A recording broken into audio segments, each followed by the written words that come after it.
Hey everyone, it's Chris Ronzio. I was thinking back to the first person I hired in this current business, and a question I've gotten asked is financially, when can you afford that first hire? So I tried to come up with a formula, and it actually made sense as I went back to my last company, my consulting business, and my company before that, my video production business. So I think this sticks, and I'm curious to hear what you think. So I think you can hire the first person when you can afford 50% of their annual salary within 3 months. Here's what I mean by that. Let me give you an example. Say you want to bring someone on that's maybe a project manager or an assistant or something like that, and you want to pay a $40,000 a year salary to that person.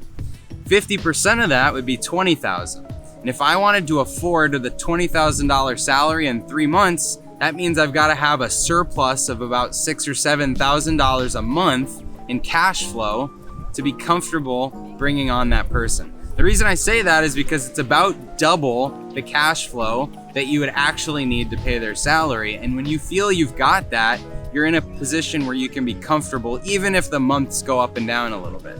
So if you're just getting started and you don't know when you can afford the next person, look at your cash flow. First, are you making enough to pay yourself? Are you comfortable with that?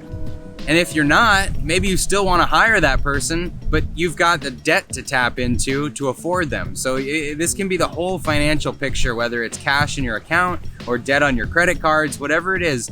But the amount that you're going to need to be comfortable to afford that person, whether it's, again, in the bank or on your credit card limits, is going to be about 50% of their annual salary payable over the next 3 months. That means you could afford 100% of their salary in 6 months, and you could afford 200% of their salary in the next year. Now, how quickly you move on this comes down to your risk tolerance.